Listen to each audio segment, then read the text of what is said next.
Yo, what's up, Team Handsome Guy? Welcome to this week's, well, it's been a while since I've done this, but this week's Q&A where you guys ask me questions from the Facebook group and I answer them on video.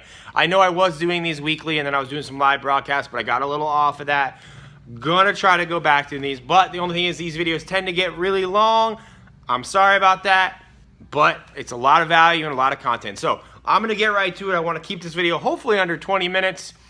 And yeah, so like I said, if you want to participate in these where I answer your question on video, you have to join the Facebook group, which is the link below this video. Join it. It's a badass group of some ambitious dudes like yourself, always striving to look better and be better dudes.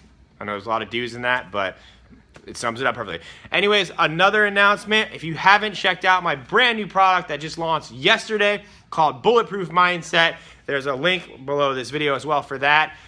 It's fucking amazing. Anyways, let's get to the questions. All right, so first question actually came from Michael Schroeders. I hope I got your name right there, buddy. I know we went back and forth. Now I have my laptop here. I'm kind of reading from that because I'm using my phone to film. He asks, what was your biggest mistake / setback and how did you overcome it? And I asked him to kind of clarify this a little bit, which he didn't quite do enough, but I'm going to answer that question. I personally don't ever think I've made any huge mistakes or setbacks. I've just had growth opportunities and ways to move forward, and mistakes, technically it's not really a mistake if you learn from it. It was like supposed to happen so you can learn from it and grow. And I really believe in that type of thinking and that type of mindset that you never really have, mistakes. Setbacks and how did you overcome it? I mean, I've had tons of setbacks. If you're talking professionally in business, I've been super broke to where I couldn't afford to buy stuff. One of my stories that I tell a lot, that's 100% true, is that when I was starting my online business, when I was teaching BMXers how to ride their bikes, I actually couldn't afford to buy the book that taught me how to use WordPress. Is when WordPress was starting to come around, and HTML coding. So I literally drive to and from Borders and Barnes & Noble, and it was actually Borders. They had a WordPress for Dummies book that I actually read every day, that book, but I never bought it. I just marked in it, and I would hide it on the shelf in different places, and I would write down the problems I was having, and then I try to figure it out, and then I'd write down what the book told me. I'd go home and I'd work on myself and fix the problems.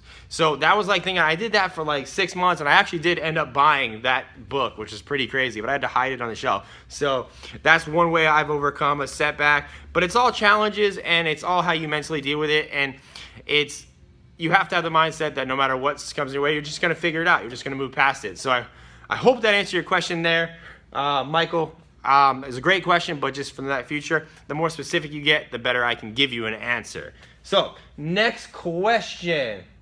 Oh, he also asked, what is my favorite thing to spend money on besides clothes and fashion type stuff? My bike. I love buying bike parts. I ride a fixed gear. I love bikes, and bikes, that's where I spend my money on, and then bike gear like helmets, clothes, and shit. Shit adds up, it gets expensive. So that's my hobby. I love riding bikes. Cycling, woo! All right, moving on. Chris Nasson asks, do I play Pokemon Go? Absolutely fucking not. Fuck that game. Anyways, he said, just kidding. But on a real note, are there any apps badass guys like us should have on their phone? Could be anything from style to exercise to making a badass man cave, just anything I think that guy should have on his phone. For me, I think the most important app on my phone is the notepad, because that is where I keep all the ideas for these videos. That's where I write a lot of my emails. That fucking app has made me more money than anything I've ever done. Beyond the note-taking app, which is free, it's on your phone when you get it, at least for iPhone users, because are there other phones other than iPhones? I don't really know.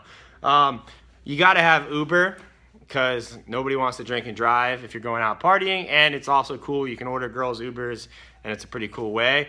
Or if you like Lyft, either one. Hotel Tonight, if you travel a lot, is a badass app. I'm using my phone right now, so I can't look at it. What else do I use? My email, I have my email to my phone. Facebook, I can't live without. Instagram, I can't live without. But yeah, Skiplag. I use Skiplag to get cheap flights because I do travel quite a bit. I love that app. That app saves people and myself a lot of money. Let's see. I mean, that's really it. I don't have a lot of apps on my phone. I use my computer way more. So yeah, that's that. I hope that answered your question there, Chris. But check out Skip Lagged for travel and Hotel Tonight. Those two save you a lot of money if you travel. Let's see. Abdul Wakil asks, is it good to consider some of your friends in your social circle as your semi-mentors? Now, he's actually probably referencing my product, $1 Million Networking. I talk about building out your social circle to be around high status and wealthy individuals. With that said, yes,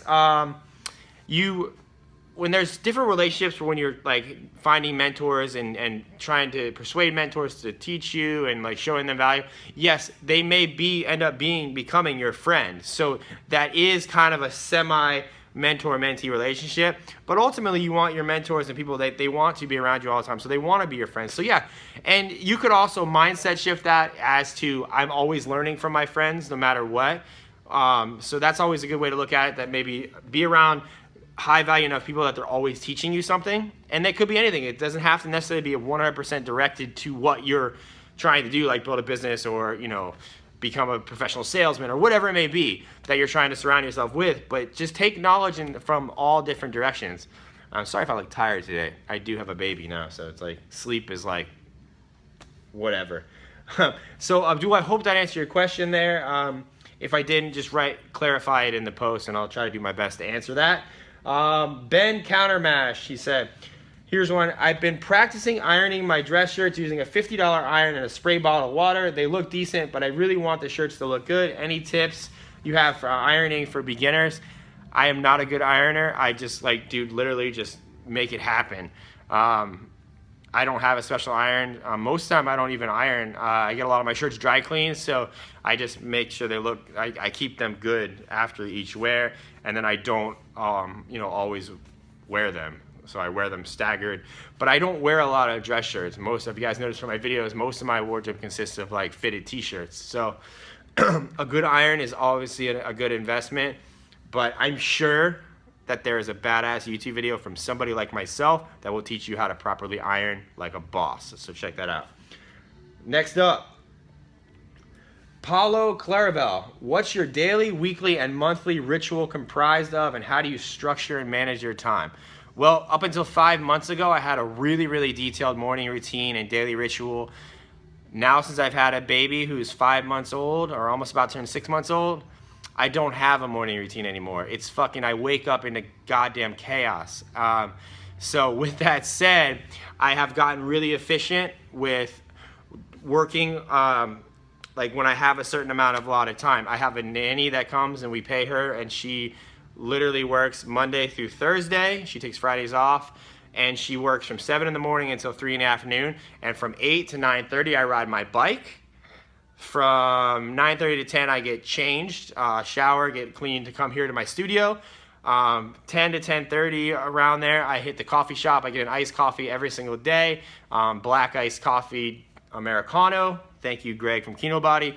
But I also, during that time, I sit at the coffee shop, I turn off all distractions, and I watch YouTube videos from people I respect, people I learn from, or I read a book. So that's 30 minutes a day that I'm trying to read. I just started implementing that. I wasn't doing that. I was just coming straight here to the studio and working from roughly 10:30 till 3 in the afternoon. Now, my day from that 10 to 3 is sometimes shifting depending on what I got going on, but for the most part, it's from the first hour is writing a daily newsletter to my email list, which if you want to join, there's a link below. Answering questions in the Facebook group. Then I go on to filming the day's video or whatever videos I have for that week, whether it be making a new product or content for YouTube.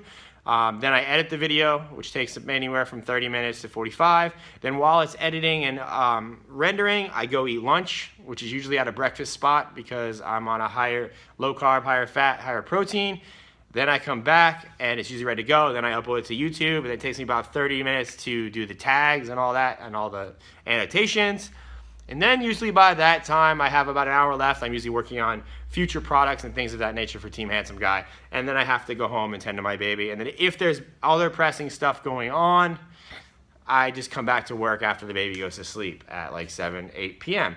So that is my daily routine, and that doesn't change unless the baby decides it's going to change. But I've been able to stay pretty fucking productive with that. I'm pretty proud of that. So anybody that's a new parent that watches my stuff has any other advice that could help me in getting more done. That one of my biggest frustrations right now is that I can't work enough. Like, I want to work more. And when you have a child, you have to sacrifice. You either pay a nanny more, or I have to make enough more. I have to double my income so that my girl can stay home and watch the baby all day. So it's always a fucking battle. So yeah, that's it. That's my daily routine. Monthly rituals just kind of expands out from that. I try to keep, I get the most important stuff done, which is my daily email, or almost daily email, YouTube content, and products for Team Handsome Guy. And then I'm always in the group, as you guys know. I'm always in the fucking Facebook group. Whether I'm taking a shit or whether I'm just dedicating time to being there, you can always get me in the Facebook group. All right, so next up, Alexander Nikolowski. It's a badass name, Alexander. And yeah, I remember, dude, I met you in Vegas at the BMR, the Badass Mentor Retreat. Rad dude. He wanted to say, yo, Ryan, at the Vegas retreat, you talked a little bit about the Vegas outfit test, I think it was called, which I really liked. Can you expand a little bit more on that? I think everyone here can get a lot out of that intel.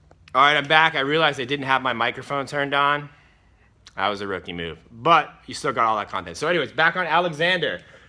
The Vegas outfit test. And for those watching this, when I presented at the Badass Mentor Retreat in Las Vegas, I talk about being able and being ready for anything. And the whole point of dressing well is I want to give people the mindset that their clothes need to be versatile enough that where if somebody were to walk up to you right now and say, yo, I got a fucking flight to Vegas. It's a private jet. You're on it. We got VIP at the club tonight.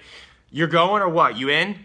And that you should be able to basically not have to change and not have to do much just to be able to walk around Vegas and get in the club. So it's like being versatile enough to where whatever you're wearing at any given time will get you around Las Vegas and into nightclubs. And the whole thought there is just that you're always dressed good enough to get into a bar. You're not like wearing flip-flops and shorts and cargo shorts looking like shit. And that maybe all you would have to do is if you were to literally leave there, fly to Las Vegas, you'd have to stop at the mall and maybe grab a new shirt from the store or something. So the whole point is just having a versatile wardrobe and just be like, dude, and this kind of works more for like if you're getting ready to go out or if you're going to work, just so it forces you to always be thinking about dressing up and looking good and going that one level above. Like I'm wearing shorts right now, so that doesn't really, in my opinion, pass the Vegas outfit test, but the shoes I have on do, the black shirt I have does, so all I would have to do is like fly to Vegas and buy a pair of jeans from the mall and I'd be good to get into the clubs and the bars and then maybe grab a blazer on my way out and boom, I look good enough to walk around Vegas and I can take the blazer off and I can walk around all day casually during Vegas. So that was like the whole point. I mean, it's not like a set in stone rule, but it forces you to think, does this outfit pass the Las Vegas test? And that's what Alexander was asking about. I hope you guys get that. It just forces you to, think about, is what I'm wearing right now, can I get into a nightclub or bar? If a girl came up to me right now and was like, dude, I want to have drinks with you, and then you went to a bar and you had drinks, she's like, man, I really, I want to go to dinner with you and we have to go to this 5-star restaurant. Could you like navigate your way to all these things with what you have on? And it forces you to get out of your comfort zone a little bit and think about, okay, well, how do I dress more for longevity, dress to look good, things of that nature. So I hope you guys got a lot of, that was a mind shift for me because that actually did happen to me. And that was, I had to buy a bunch of things when I got to Vegas, but it's, yeah, that's the Vegas test. So do you pass the Las Vegas test? Ask yourself that before you go out next Friday, or tonight. It's Friday, if I release this today, or tomorrow, Saturday. All right, keep it on going. Andrew tweeting, how do you style flannels? I have a few in my closet, but kind of unsure what outfit, shoes, and pants. Dude, flannel is just a fucking checkered shirt, man. It's just they're bigger. You can wear them with anything. If you're wearing a flannel, that's kind of like a statement piece. It's a very bright, colorful shirt. I would avoid any bright, colorful pants. I would wear it with like dark denim or black jeans and just basic black boots. That's a really good look. A red black flannel. It's a lumberjack look a little bit, but it's like rugged and dope looking. I actually have a picture of me on my Instagram where I'm wearing a black and red flannel in a cool outfit with black jeans and black Chelsea boots. So that's how I would style a flannel. I don't wear flannels that much. It's Florida, it's hot. They don't get much use for me. But yeah, so that's how I style flannels. Moving on. Let's see. Somebody with a weird name who's, I don't know, like, can you see that right there? You can't see it on the screen. It's like a bunch of scribbly lines. Obviously, he's from a different country. But he asked, what would I have done differently if I could go back to your 20s? Nothing. Only thing I can think of is I would save more of my money. And I'm only 33, so I'm not far out of my 20s. But saving money is a powerful move.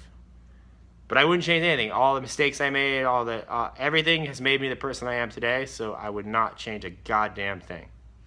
Next up, Chris Nassan. You have some friends who are into fitness and working out. What do they think of the Beachbody workouts or any type of DVD fitness videos? Hey man, if they get you off your ass and working out, fucking do them. Like, I can't hate on Beachbody and P90X because they're fucking selling millions of fucking DVDs, and they have a lot of testimonials, so people are using it and getting results, and that's what it's about, getting results. Next up, John Kern asks, can you talk about your current hairstyle? Talk about your morning routine. How do you keep yourself organized? And where to buy a man bag? All right, a couple questions there. First up, my current hairstyle is actually like a side. I call it a messy side part. It's a 1 to 2 here on the sides. The front is really long, and it's kind of got an angled cut here. And this I kind of push forward, and that goes back. I have really, really thick hair, so it's got a lot of volume. And the product I use is Fvck Quicksand, so it keeps it real matte and dry and easy to work with. But that's about it. I try to keep it a little messy, yet kind of reserved. My morning routine, I already just answered. That is my actual morning routine. How do I keep myself organized? My life is chaos. I'm not organized. I just keep going and get shit done. I use my notepad, like I said, on my iPhone a lot. I have actually another notepad that I handwrite stuff in, just kind of what's going on and what I want to complete. Ideas for videos. I'm always typing in ideas for videos because I'm always running out of content. Yeah, that's how I keep myself organized. Where do I have a man bag? I don't know. I don't have a man bag. I like messenger bags and backpacks. Herschel Supply. I have a chrome messenger bag, which I posted on Instagram. That's pretty dope. But yeah, that's what I know. A leather backpack is a dope choice, and a leather messenger bag as well. Moving on, Marcus Benjamin Erickson. What you must have: the basics for students, the cheap package: shoes, pants, belts, t-shirts, sweaters, shirt. Okay, shoes. A pair of Converse because you're in college. It's casual. A nice pair of Chelsea boots or a nice pair of dress boots.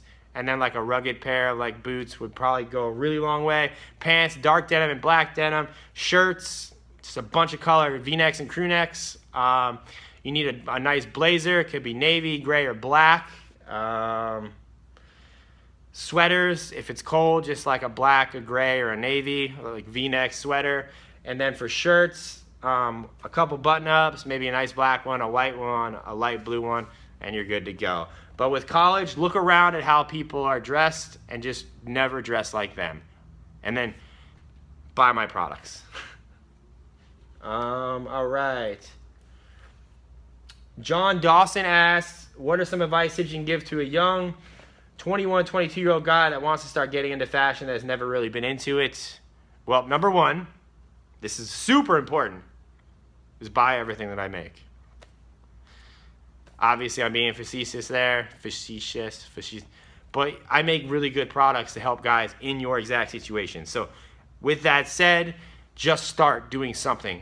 Take the effort to learn about your body type. Start trying to size down in your clothes because most guys wear clothes that are too big.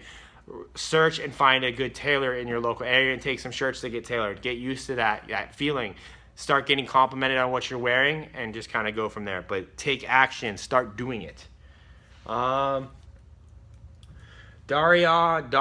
asks, Ryan, based on my profile pic, what advice would you give for me? Grooming, haircuts, working out, clothing, and shoes. So this is a very in-depth question. So Darion, number one, anything about working out, you must get stronger.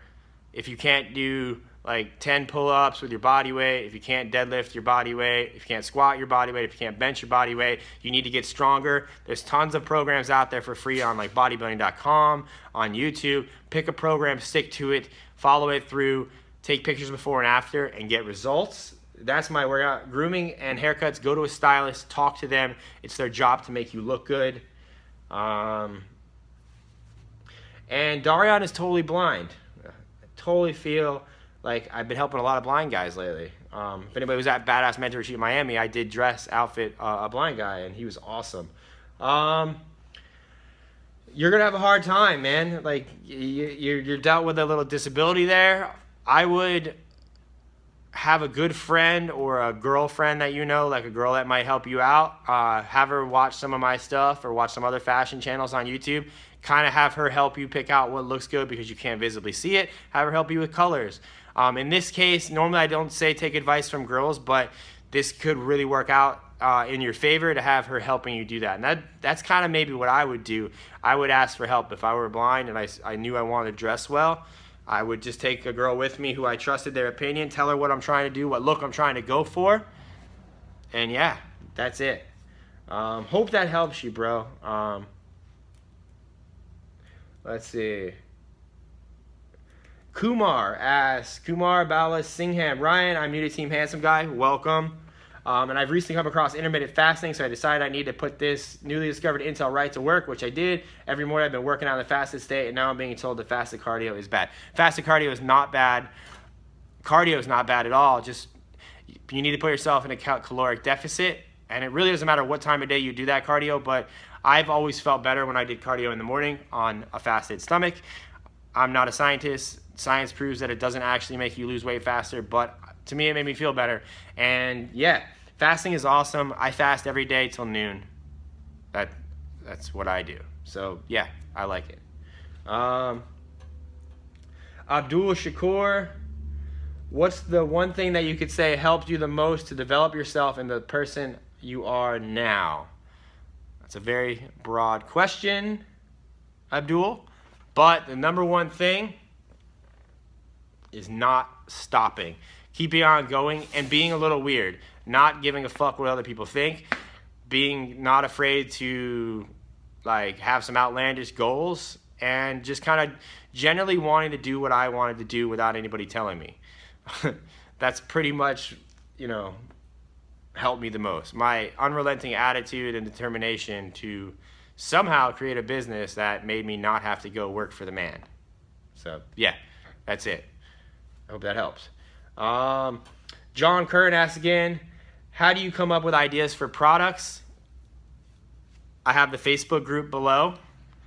I watch and I see what you guys are talking about and what problems you guys may have and what questions you are asking in the group, how you're responding to my answers. I'm very observant at life around me and a little creative, so I kind of like have an idea for a product and I just create it and hope that everybody likes it because I put my heart and soul into these things and I know that I'm going to provide value and it's going to help you in some way. So you got to take risks. Anmol Saber Hual, I fucked that all up, dude. I'm so sorry. He says, advice on building a minimalist yet dapper wardrobe. I have products. I have so many products. Start with 7 looks that make her want to fuck you. That is the most minimal and best wardrobe you can get. Robert Saronic, who are your style icons? I don't have anybody specifically that I'm like, fuck, I like that guy. But I'll tell you, here's some people that I take a lot of inspiration from. David Beckham. I really like Michael B. Jordan lately. I like, who is it? There's a bunch of people on Instagram I follow. A lot of different, I really don't have like specific people that I just go to for inspiration for style. I kind of just, I like myself. And it sounds arrogant to say, but I trust my own opinion on what I know that I think will look good. And I'm not afraid to experiment and go outside the box with that and try new things. So really it's just, look at what everybody else is doing and kind of like go my own way with it. If I like it, then I implement some of their stuff and that's it. I don't really have one guy I look to for like, oh my God, I love him. Like I take inspiration from like 16-year-old skateboard kids all the way through into, Will Smith dressing for a red carpet event. I follow I watch everybody in the fashion industry's YouTube channels. Anybody that has a YouTube channel about fashion. I watch your videos, I watch their videos, and I see what they're doing, what they're talking about, how they're marketing, how they're dressing. I just want to know. So I hope that answers your question there. All right, and last question is from Chris Nassan again. He says, here's a man question. Let's say you have a big package. I'm assuming you mean big dick. And you're trying to find the perfect fitting pants or shorts. Do you want to make sure you found items that hide it, or you found clothes that fit perfectly everywhere else, but in that area, should you go up a size and have a tailor it, the waist? But you, dude, if your dick is that fucking big, don't hide it. Can't believe I'm answering this question. Yeah, dude, if you have that big of a dick that you're worried about your pants not fitting, it's not going to matter what the fuck you're wearing anyways. Women are going to be like, oh my God, I love you. And you're probably going to scare the shit out of them. But dude, no, like, just buy the right size pants. Like, I don't even know how to answer that. I'm going to end it there. Oh my God.